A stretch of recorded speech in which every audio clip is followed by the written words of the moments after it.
Shalom, bonjour, bonsoir, peuple de Dieu, soyez bénis. Que la main de l'Éternel soit sur vous. Soyez bénis en tout temps, en tout lieu et en toutes circonstances. Je passe par cette vidéo dans un premier temps pour vous souhaiter un bon début de semaine, pour vous souhaiter un bon début du mois de mai. Amen. Je suis le docteur Raphaël et dans cette capsule de vidéo, je viens t'enseigner ou bien je viens pour te donner et t'apprendre les étapes pour activer son pouvoir spirituel en Christ. Je reprends. Je viens te donner les clés ou les étapes pour activer son pouvoir spirituel en Jésus-Christ. Beaucoup de personnes aujourd'hui veulent devenir puissants. Beaucoup de personnes, sachant que c'est le monde physique qui compte, le monde spirituel qui contrôle le monde physique, cherchent à devenir spirituellement puissants, mais ne connaissent pas les réalités et les étapes. Dans cette capsule de vidéo, je vais te donner les rudiments et te montrer comment activer le pouvoir, ton pouvoir spirituel que tu as reçu en Christ. Je vais te montrer ça. Sois scotché et je reviens tout à l'heure.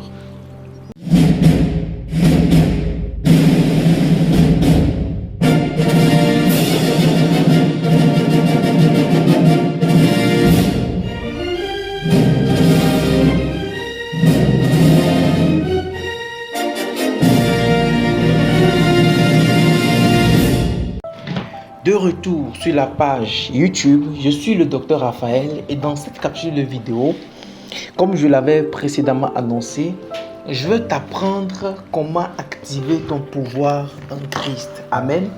Et si c'est ta première fois de tomber sur l'une de mes vidéos, je te demande premièrement de t'abonner en cliquant sur le bouton rouge s'abonner, activer la cloche de notification et en dernier lieu, parcourir toutes les vidéos que j'ai déjà faites. Il y a de bonnes choses qui vous seront très bénéfiques. Des enseignements, des connaissances et des clés spirituelles qui vous seront très bénéfiques. Amen. Alors, comme je l'avais précédemment annoncé, nous allons voir dans cette vidéo, je vais parler de la spiritualité. Je vais parler des choses spirituelles. Amen. Mais bien avant de commencer, je veux que nous puissions lire quelque chose dans le livre de Hébreux. Amen. Hébreux chapitre 11, le verset 3. La Bible déclare, c'est par la foi que nous reconnaissons que le monde a été formé par la parole de Dieu, en sorte que ce qu'on voit n'a pas été fait des choses visibles. Autre version dit, c'est par la foi que nous croyons que la terre a été formée par la parole de Dieu, de sorte à ce que les choses visibles soient tirées des choses invisibles.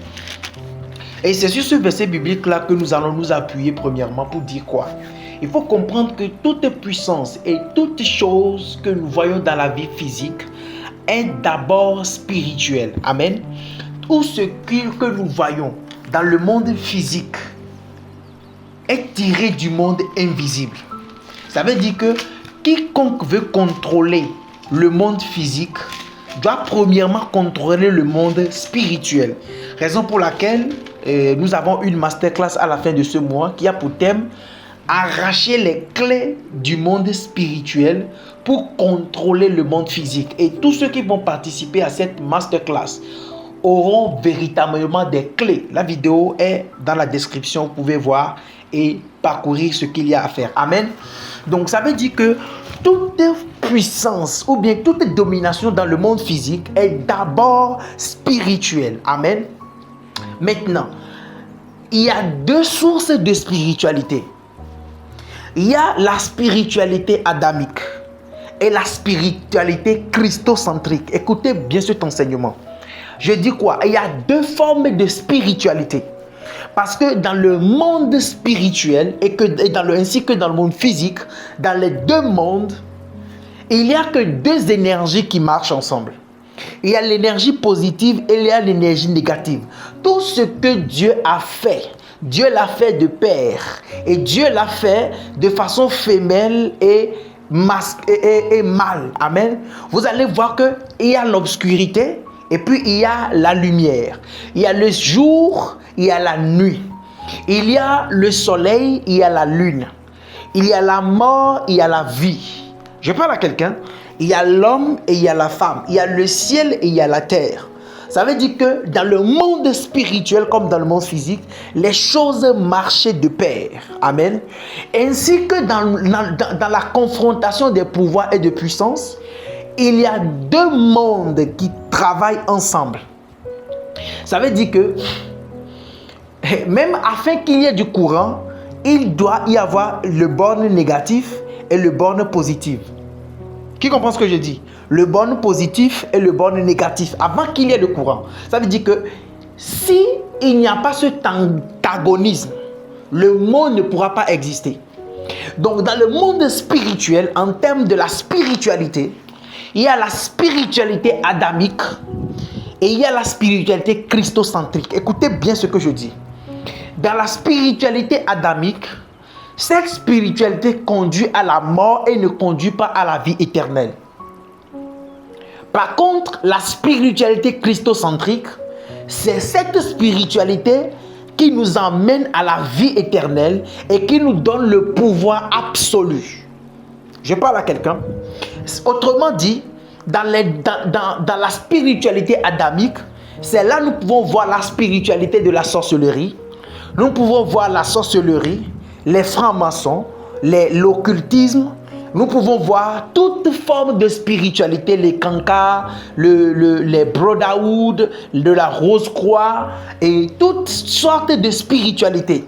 La spiritualité, vous savez très bien que comment dire, les choses qu'on appelle aujourd'hui les francs-maçons, les Rose-Croix, toutes ces choses-là sont dérivées de la spiritualité, comment dire, égyptienne. Ce sont des choses qui viennent de l'Égypte. Tout ça, c'est de l'égyptologie. Je parle à quelqu'un. Au moment de Pharaon, Babylone et tout ça, là, cette spiritualité-là, vous allez voir que même dans certaines loges, quand tu vas dans les couvents de ceux qui sont dans les sectes et tout ça, là, vous allez voir qu'il y a des signes que vous allez retrouver qu'en Égypte. Qui comprend ce que je dis? Donc, il y a la spiritualité adamique qui conduit à la mort. Et c'est dans ça que nous pouvons voir la Kabbale juive, les choses kabbalistiques, les incantations mystiques, tout ça, ce sont des spiritualités aussi, mais qui sont des spiritualités de ténèbres, des spiritualités adamiques. Donc, il y a maintenant une autre forme de spiritualité qu'on appelle la spiritualité christocentrique. Et c'est cette spiritualité-là qui est pure, amen, et qui conduit également à la vie, et conduit à la vie éternelle. Donc, quand vous voyez déjà cette nuance-là, vous devez comprendre que nous, et ce que moi je vais t'enseigner, c'est de la spiritualité christocentrique, la spiritualité à laquelle moi je suis initié. Écoutez bien, je suis initié, d'accord, à la spiritualité christocentrique. Et je bois la représentation du sang et de la chair humaine. Tu es choqué. Jésus même s'est dit, les gens étaient choqués quand il a dit, si vous ne mangez pas ma chair, vous ne buvez pas mon sang. Les gens étaient étonnés, mais au jour final, là, ils ont vu que c'est du pain et du vin. Je parle à quelqu'un. Amen. Donc, nous, dans la spiritualité que je vais t'enseigner, c'est la spiritualité christocentrique. La spiritualité basée sur Christ. Et la spiritualité basée sur Christ. Et vous devez comprendre que toute spiritualité, d'accord, a ce qu'on appelle un esprit majeur. Je parle à quelqu'un, un esprit majeur. C'est-à-dire que, quelle que soit la forme de spiritualité, c'est sur cet esprit majeur que vous allez tous vous appuyer pour décoller. Et dans la spiritualité que je vais t'enseigner ici, et t'apprendre comment activer ce pouvoir qui est en toi, s'appelle la spiritualité christocentrique, qui n'est rien d'autre que la spiritualité qui est rattachée à Jésus-Christ de Nazareth. Et tu ne peux pas avoir une spiritualité de puissance, amen, en Christ si tu n'as pas le Saint-Esprit. Alors l'esprit supérieur, d'accord, sur lequel se base la spiritualité christocentrique, c'est le Saint-Esprit. Alors, tu ne peux pas, ou toute forme de spiritualité en dehors de Jésus-Christ et qui n'est pas basée sur le Saint-Esprit, c'est la sorcellerie. C'est sur le camp des ténèbres. Parce qu'il y a plusieurs Jésus. Oui, mais le Jésus dont moi je te parle, parce qu'il y a 3 Jésus dans la Bible. Écoutez bien. Déjà, il y a le bas Jésus. D'accord? Il y a le Jésus-Christ de Nazareth et même Jésus est là. Quand vous allez comment dire? Quand vous allez chez les Juifs, il y a des gens qui s'appellent Jésus. Jésus, c'est un nom ordinaire. Je parle à quelqu'un. Même Yehoshua là, Jésus est là, c'est encore Jésus. Je parle à quelqu'un. Jésus est là, c'est encore Jésus. Yehoshua, c'est Jésus. Donc, s'il y a ton enfant qui s'appelle aujourd'hui Jésus ou Yoshua ou Jésus, c'est Jésus. Yoshua, c'est Jésus. Je parle à quelqu'un. Mais nous parlons ici de Jésus-Christ. Donc, tu peux travailler avec un Jésus bizarre, mais tout Jésus que tu auras asservi, ou bien toute puissance que tu auras utilisée d'un Jésus, dont le fondement n'est pas le Saint-Esprit, alors il faut savoir que c'est une spiritualité adamique. Autrement dit, toute spiritualité de Christ, Jésus, est basée uniquement sur un esprit majeur qu'on appelle le Saint-Esprit. Est-ce que j'ai bien posé la fondation? Est-ce que c'est bon? Je peux décoller maintenant? Ok. Maintenant, à toi de choisir que toute spiritualité, le pouvoir que tu veux avoir, tu peux l'avoir, mais dès que ça ne vient pas du Saint-Esprit, ce n'est pas au moyen du Saint-Esprit, alors ce n'est pas Jésus. Ce n'est pas Jésus, mais c'est un autre Jésus. C'est bon? Maintenant, comment avoir maintenant le pouvoir, la puissance de la spiritualité? Parce que dans les deux spiritualités là, il y en a une qui est supérieure à l'autre. Et celle qui est supérieure, c'est la spiritualité christocentrique. La spiritualité basée uniquement sur le véhicule du Saint-Esprit. Les autres spiritualités là sont trop petites comparées au Saint-Esprit. Parce que quoi? Le Saint-Esprit est une personne. Le Saint-Esprit, c'est le chef des esprits. C'est le premier esprit. Pourquoi choisir la spiritualité christocentrique? Je te réponds. Au commencement, nous pouvons lire la parole de Dieu. Je vais maintenant, dans mes choses là, je vais m'appuyer beaucoup sur les versets bibliques. D'accord? Alors, Genèse chapitre 1, le verset 1. Au commencement, Dieu créa les cieux et la terre.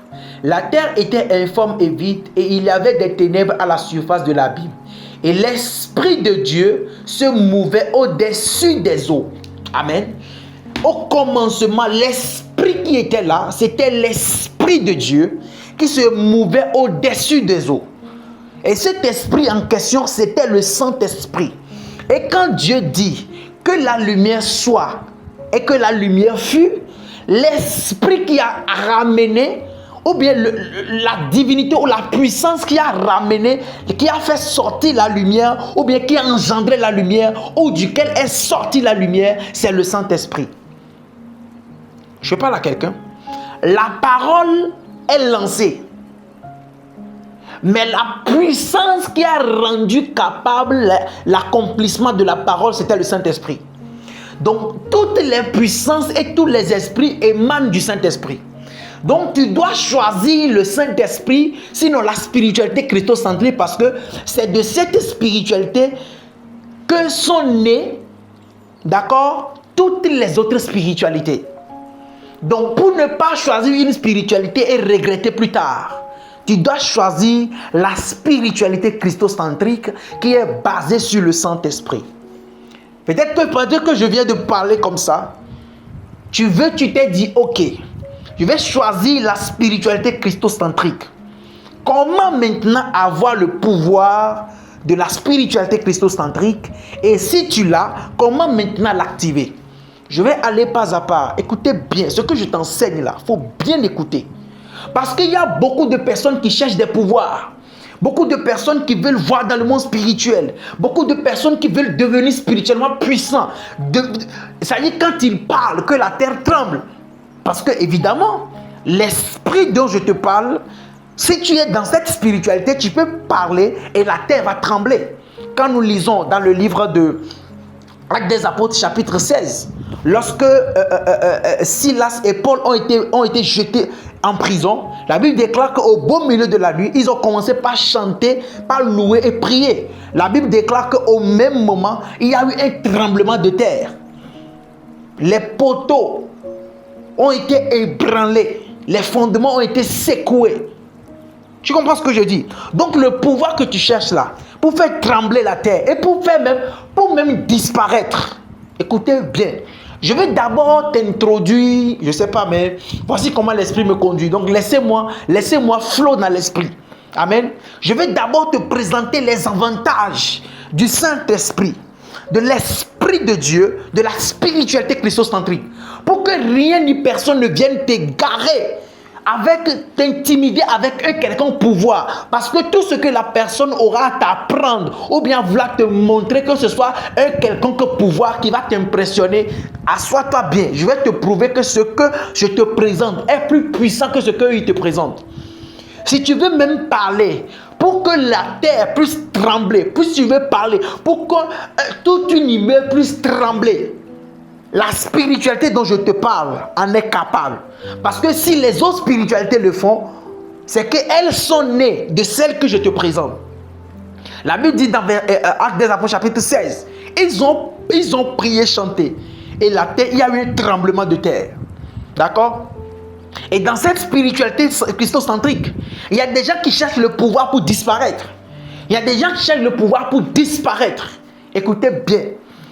Le Saint-Esprit permet de disparaître. Dans la Bible, il y a des gens qu'on appelait Philippe, qui ont disparu. Donc, s'il y a une spiritualité qu'on te présente, pour dire que si un jour tu es confronté à des voleurs, pour que tu puisses disparaître, je te promets qu'il y a des dimensions de la spiritualité que je te parle, qui peuvent aussi te conférer le pouvoir de disparaître. Donc, que personne ne vienne te distraire avec une quelconque manipulation de puissance. Je parle à quelqu'un. Il y a des gens qui disent que les gens ont d'autres pouvoirs pour bloquer la pluie. Écoute-moi bien, pour disparaître là, il y a des gens qu'on appelle le Jésus-Christ même, il a disparu. La Bible déclare qu'il voulut le saisir et il passa au milieu d'eux comme le vent. Il y a des gens qu'on appelait Élie. Lorsqu'il a voulu courir avec le roi Akab, Élie s'est mélangé au vent. Le vent ne le voit pas. C'est une forme de dire que Élie a disparu. Élie avait la capacité de disparaître. Je t'ai donné 3 exemples. Ça veut dire qu'à cette spiritualité-là, tu as aussi la capacité de disparaître. Il y a des gens qui dans leur village vont t'intimider que ils ont le pouvoir. Je te parle de puissance. Écoute bien. Hey. Je veux te comprendre que si toi tu as déjà le pouvoir du Saint-Esprit, je veux te dire les avantages, des choses que tu ignores. Et tu vas commencer par rentrer en intimité avec lui. Parce qu'il te rendra capable des choses dont tu n'as même pas idée. Il y a des gens qui vont t'intimider dans le pouvoir. J'essaie de te faire la comparaison. Qui vont te dire, eux, ils ont le pouvoir de bloquer le ciel, de bloquer la pluie, d'arrêter la pluie. Aïe, je connais des hommes de Dieu qui arrêtent la pluie. Les hommes de Dieu tels que le révérend Wilfrid Zawi, des personnes qui ont atteint une dimension qui arrête la pluie. Pour ne pas citer, pour ne pas être égoïste, moi je me rappelle, c'est arrivé 2 fois. En ce moment-là, je ne priais pas trop même. Écoutez bien. Il pleuvait. C'était en pleine pluie. J'ai dit que la pluie s'arrête. La pluie s'est arrêtée. Plus de 2 fois. Quand je dis que la pluie s'arrête, en même temps la pluie s'arrête. Écoute, il y a des choses où on vous prêche. Nous-mêmes, nous sommes des témoignages de ça. Plus de 2 fois. J'ai dit que la pluie s'arrête et la pluie s'est arrêtée. En même temps. Oh oui. Et je connais, mon père fait ça. Donc si quelqu'un vient t'intimider que lui il peut faire disparaître la pluie. Écoutez bien. Même afin de disparaître là, il y a des hommes de Dieu qui sont capables de faire ça. Sinon, qui font ça. Je ne vais pas donner mes propres témoignages. Mais je te parle de quelque chose qui est palpable. Je parle à quelqu'un. Ok. Donc ça veut dire qu'en Christ aussi, on arrête la pluie. D'accord? On parle sur un véhicule et il ne démarre pas. Ouais. Je parle à quelqu'un. Satan ou bien la spiritualité adamique n'a rien créé. Ce sont juste des photocopies en couleur. Je te prêche quelque chose. D'accord. Pourquoi choisir cette spiritualité? Parce qu'elle est sans conséquences négatives. Et elle te conduit à la vie éternelle. Mais pendant que je suis en train de parler, quelqu'un va se dire, pourquoi moi j'ai le Saint-Esprit, j'ai cette spiritualité, mais je n'ai pas encore atteint cette dimension? Ce qui est sûr, c'est que quand tu viens de naître, tu ne peux pas courir pour jouer ballon en même temps. C'est une histoire de niveau par niveau. C'est petit à petit que tu vas monter. Et comment monter? C'est dans les étapes que je vais t'apprendre pour activer le pouvoir. Est-ce que je parle? Est-ce que cet enseignement nourrit quelqu'un? Je veux juste que tu sois rassuré. Que si tu es dans cette spiritualité, il ne faut même pas t'inquiéter. Alors, première étape, si tu as accepté ça, si tu es d'accord avec tout ce que je dis, la première étape pour arriver, c'est quoi? Nous allons lire quelque chose dans le livre de Jean, Jean chapitre 3, le verset 16. La Bible déclare que Jean 3, 16. Car Dieu a tant aimé le monde qu'il a donné son Fils unique afin que quiconque croit en lui ne périsse point mais qu'il ait la vie éternelle. Amen. Je donne un exemple. Première étape. Je prends un exemple banal. Est-ce que quelqu'un que tu n'as jamais connu, quelqu'un que tu ne connais pas, ou bien qui ne te connaît pas, tu peux le voir en chemin et puis tu lui donnes ta voiture? Supposons que tu as 20 voitures. Est-ce que quelqu'un que tu ne connais pas vient te voir, que lui veut une voiture, et puis tu dis, ok, je ne te connais pas, mais prends et va. Est-ce que tu peux faire ça? Non. Quelque chose qui a du pouvoir, quelque chose qui est précieuse, on ne la donne qu'aux personnes qu'on connaît. Je suis dans une logique donnée. Hein. Ça veut dire quoi? Tu ne peux pas, la spiritualité là, c'est d'abord en Christ. Et ces pouvoirs que je te dis là, ce sont des choses précieuses de Jésus. D'accord? Donc tu ne peux pas vouloir ces capacités si tu n'as pas premièrement en Jésus. Parce que Dieu a tant aimé afin que quiconque croit en lui ne périsse point mais ait la vie éternelle. Donc la première étape pour avoir ou bien pour être initié, d'accord? La première étape pour être initié, pour être éligible à l'initiation spirituelle, c'est quoi? C'est qu'il faut croire en Jésus-Christ et avoir la vie éternelle. Et comment on croit en Jésus-Christ? Quand tu écoutes la parole de Dieu, pour que ton âme soit sauvée, tu reçois Jésus comme Seigneur et Sauveur et tu le confesses de ta bouche. Donc s'il y a quelqu'un qui écoute ce message, qui veut donner sa vie à Jésus, peut m'écrire en privé. Amen. Donc la première étape, c'est que ton âme soit sauvée. Et la première étape pour laquelle on reçoit Jésus d'abord, c'est pour le salut de notre âme. Car la Bible dit, quiconque croit en lui ne périsse point, mais ait la vie éternelle. Tu dois d'abord avoir la vie éternelle avant de chercher le pouvoir. Je parle à quelqu'un. Donc, première étape, c'est d'assurer ton salut. Il faut que tu reçoives Jésus-Christ d'abord comme Seigneur Sauveur, que tu le confesses de ta bouche et que tu lui donnes ta vie. Est-ce que je parle à quelqu'un? Il y a encore plein de choses à dire, mais pour que la vidéo ne soit pas trop longue, je m'arrête ici. je te prie de regarder encore cette vidéo. Je vais faire la deuxième partie. Amen. Et nous allons arriver à comment activer le pouvoir, son pouvoir en Christ. Amen. Que Dieu vous bénisse. Et la première chose que tu vas chercher dans cette vie, c'est le salut de ton. Est-ce que tu es sauvé? Si tu meurs maintenant, tu vas où? Au paradis ou en enfer? Tu reçois Jésus, c'est totalement gratuit. Amen. Tu le reçois dans ton cœur, tu le crois que Jésus est Seigneur et Sauveur et tu le confesses de ta bouche. Je parle à quelqu'un. Que Dieu vous bénisse. Si vous avez aimé cette vidéo, mettez des cœurs, parcourez les vidéos. Et ceux qui sont prêts pour les masterclass, vous voyez comment je détaille? Ça va cartonner grave dans les masterclass. 1000 regrets aux absents. Donc, que Dieu vous bénisse. C'était votre humble serviteur, le prophète Raphaël depuis le Togo. Que Dieu vous bénisse, que sa main soit sur vous. Shalom.